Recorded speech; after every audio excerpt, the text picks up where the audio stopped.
वाचन प्रेरणा दिन संगमनेर साहित्य परिषदेत उत्साहात साजरा। मिसाईल मॅन आणि भारताचे माजी राष्ट्रपती डॉक्टर APJ अब्दुल कलाम यांच्या जयंतीनिमित्त देशभरात साजरा होणारा वाचन प्रेरणा दिन संगमनेर साहित्य परिषदेत उत्साहात पार पडला।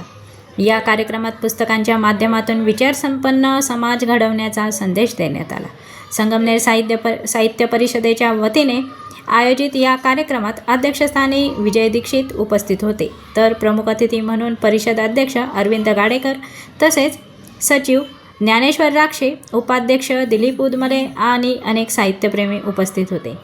APJ अब्दुल कलाम यांचा प्रवास अत्यंत प्रेरणादायी आहे। आजच्या मुलांना मोबाईलपासून दूर ठेवायचा असेल तर घरात पुस्तकांची रॅक आणि वाचनाची सवय असणं अत्यंत गरजेचं आहे।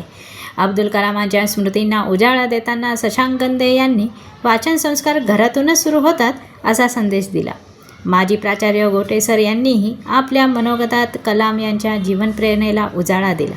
वाचन संस्कृती समृद्ध झाली पाहिजे। वाचन प्रेरणा दिन साजरा करण्यामागचा उद्देश म्हणजे मराठी भाषेचा प्रचार, प्रसार आणि संवर्धन हा आहे। कार्यक्रमाचे सूत्रसंचालन अनिल सोमनी यांनी केले, तर आभार प्रदर्शन महेश गोडसे यांनी केले। बाळकृष्ण महाजन यांनी त्यांच्या गोड आवाजात पसायदान सादर करून कार्यक्रमाला समर्पक शेवट दिला। या कार्यक्रमाच्या यशस्वीतेसाठी अध्यक्ष अरविंद गाडेकर आणि साहित्य परिषदेच्या सर्व सदस्यांनी परिश्रम घेतले।